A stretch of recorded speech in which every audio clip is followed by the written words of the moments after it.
നമസ്കാരം. മലയാളി വാർത്ത ഇൻസൈഡിലേക്ക് സ്വാഗതം. ഏതൊരു അമ്മയും തൻ്റെ മക്കളെ നൊന്തു പ്രസവിക്കുമ്പോൾ ആ അമ്മ കാണുന്ന ഒരുപാട് സ്വപ്നങ്ങളുണ്ട്. ആ മക്കൾ ഏതെങ്കിലും ഒരു പോയിന്റിലെത്തുമ്പോൾ വഴിതെറ്റി പോയി കഴിഞ്ഞാൽ പിന്നീട് അതേ അമ്മയുടെ മുന്നിലിട്ട് തന്നെ ആ മക്കളെ അല്ലെങ്കിൽ ആ മകനെ വെട്ടിക്കൊലപ്പെടുത്തിയാലോ? വെട്ടിക്കൊലപ്പെടുത്തുന്നവരെ കണ്ട നെഞ്ചുപൊട്ടി നിലവിളിച്ച ആ അമ്മയെ നോക്കി പരിഹസിച്ച അലുവ അതുലിന് ഇതല്ല, ഇതിനപ്പുറം ഇനി വരാനൊന്നുമില്ല, അല്ലെങ്കിലും ആ വിധി ഇതുതന്നെ ആയിരിക്കും എന്ന് പലരും കമന്റ് പറയുകയാണ്. അന്ന് ആ അമ്മയുടെ കണ്ണുനീരിനെ നോക്കി പരിഹസിച്ച് ചിരിച്ചു. ഇന്ന് കാലം കാത്തുവെച്ച അതേ വിധി അതുലിനും. പ്രകൃതിയുടെ കാവ്യനീതി. സ്വന്തം വീടിനുള്ളിൽ കയറി മകനെ വെട്ടിനുറുക്കിയ പ്രതികളെ തെളിവെടുപ്പിന് കൊണ്ടുവന്നപ്പോൾ ഒരമ്മ നെഞ്ചുപൊട്ടി കരയുന്ന ആ കാഴ്ച ഇന്നും കേരളത്തിന്റെ മനസാക്ഷിയിൽ ഉണ്ടാകും. എന്റെ മകനെ കൺമുന്നിലിട്ട് കൊന്നവരല്ലേ ഇവർ, ഭഗവാനെ എന്ന് വിളിച്ചാണ് ആ അമ്മ നിലവിളിച്ചത്. യാതൊരു കുറ്റബോധവും ഇല്ലാതെ പുച്ഛത്തോടു കൂടി ആ അമ്മയെ നോക്കി പരിഹസിച്ച് ചിരിച്ചുകൊണ്ട് പോലീസിനൊപ്പം നടന്നു നീങ്ങിയവരിൽ ഒരാളായിരുന്നു ഈ അലുവ അതുൽ. അന്ന് ആ അമ്മയുടെ കണ്ണുനീരിനെ പുച്ഛിച്ചവർ അറിഞ്ഞിരുന്നില്ല കാലം കാത്തുവെച്ചിരിക്കുന്നത് മറ്റൊരു വലിയ കണക്ക് പുസ്തകമാണെന്ന്. ഇന്നലെ കൊല്ലം നടുറോഡിൽ അതേ നാണയത്തിൽ തന്നെ തിരിച്ചടി ഉണ്ടായിരിക്കുന്നു.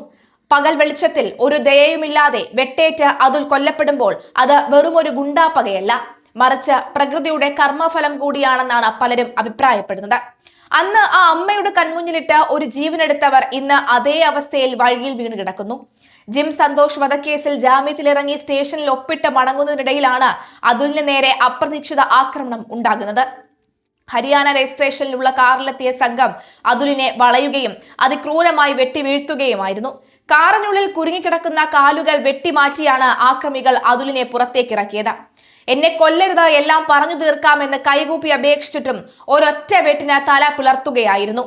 ഒടുവിൽ മാരകമായി വെട്ടേറ്റ് ആശുപത്രിയിൽ വെച്ച് മരണം സംഭവിക്കുമ്പോൾ ഒരിക്കൽ താൻ പരിഹസിച്ച ആ അമ്മയുടെ അതേ വേദനയും നിസ്സഹായ അവസ്ഥയുമായാണ് അതുലും അനുഭവിച്ചത്.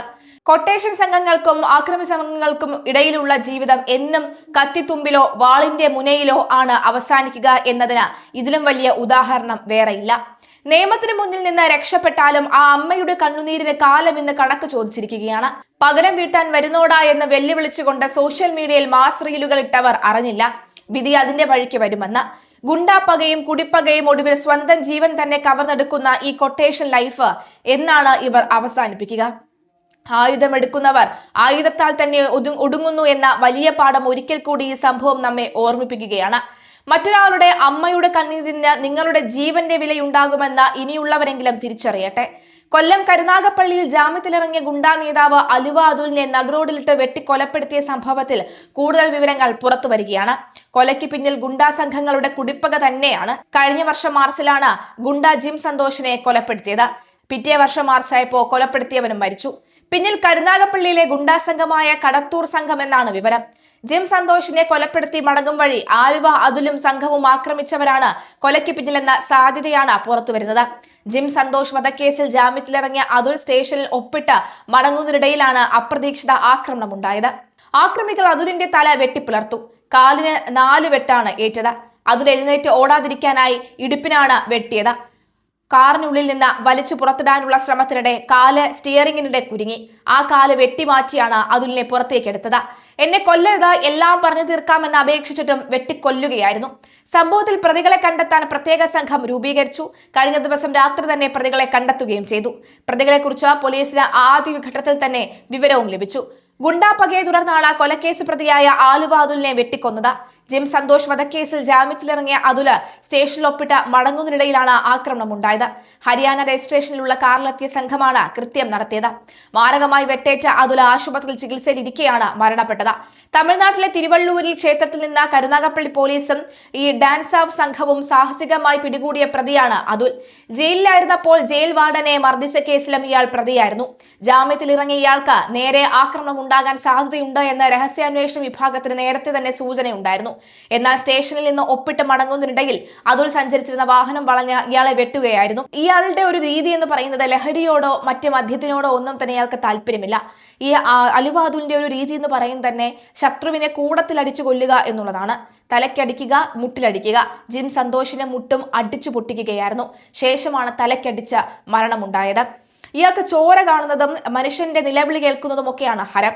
ലഹരിയും അതുതന്നെ. അതുകൊണ്ട് തന്നെയാണ് മറ്റ് ലഹരിക്ക് അടിമപ്പെടാതിരുന്നതും. നാട്ടുകാർ നോക്കി നിൽക്കെ നടന്ന കൊലപാതകത്തിന്റെ CCTV ദൃശ്യങ്ങൾ ലഭിച്ചിട്ടുണ്ട്. കൃത്യത്തിൽ നേരിട്ട് പങ്കുണ്ടെന്ന് പറയുന്ന 3 പേരാണ് പിടിയിലായത്. കടത്തൂർ ഗുണ്ടാ സംഘത്തിൽപ്പെട്ട ഗുണ്ടാ തലവൻ വിഷ്ണു, ഹുസൈൻ, ആഷിഖ് എന്നിവരാണ് പോലീസ് തിരിച്ചറിഞ്ഞത്.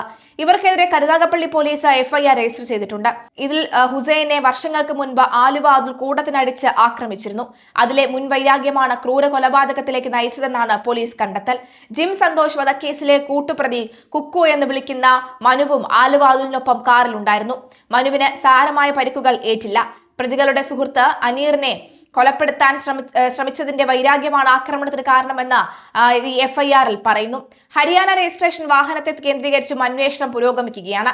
ജാമ്യത്തിലിറങ്ങിയ ആലുവ അതുൽ സ്റ്റേഷനിലെത്തി മടങ്ങിപ്പോകുന്നതിനിടയിൽ പിന്തുടർന്നെത്തിയ കാറ് അതുൽ സഞ്ചരിച്ചിരുന്ന കാറിനെ റോഡിന് സമീപത്തെ കുഴിയിലേക്ക് ഇടിച്ചിട്ടു. തുടർന്ന് മാരകായുധങ്ങളുമായി ഇറങ്ങിയ സംഘം അതുലിനെ വെട്ടി പരിക്കേൽപ്പിച്ചു. ആക്രമികൾ നിരവധി തവണ അതുലിനെ വെട്ടി. അതീവ ഗുരുതരാവസ്ഥയിൽ ആശുപത്രിയിൽ എത്തിച്ചെങ്കിലും അതുലിന്റെ ജീവൻ രക്ഷിക്കാൻ കഴിഞ്ഞില്ല. സംഘത്തിൽ 5 പേരുണ്ടെന്നാണ് പോലീസ് പറയുന്നത്. അതിൽ 3 പേർക്കെതിരെയാണ് നിലവിൽ FIR. അതുലിനെ വെട്ടിക്കൊന്ന സംഭവത്തിന്റെ പശ്ചാത്തലത്തിൽ കൊല്ലപ്പെട്ടയാളുടെ ഇൻസ്റ്റഗ്രാം റീലിന്റെ സ്ക്രീൻഷോട്ട് സമൂഹ മാധ്യമങ്ങളിൽ പ്രചരിക്കുന്നുണ്ട്. പകരം വീട്ടാൻ നടക്കുന്നവരോട് പറയാനുള്ളത് എന്ന ടൈറ്റിലിന് ഇൻസ്റ്റഗ്രാം പോസ്റ്റ് ചെയ്ത ആലുവ അതുലിന്റെ മാസ് റീൽസിന്റെ സ്ക്രീൻഷോട്ടാണ് പ്രചരിക്കുന്നത്. അതുൽ കൊല്ലപ്പെട്ടതിന് പിന്നാലെ ഈ ഇൻസ്റ്റഗ്രാം അക്കൗണ്ട് ലഭ്യമല്ല. ഈ റീൽസിന് താഴെ വന്ന കമന്റുകളുടെ സ്ക്രീൻഷോട്ടും പ്രചരിക്കുന്നുണ്ട്.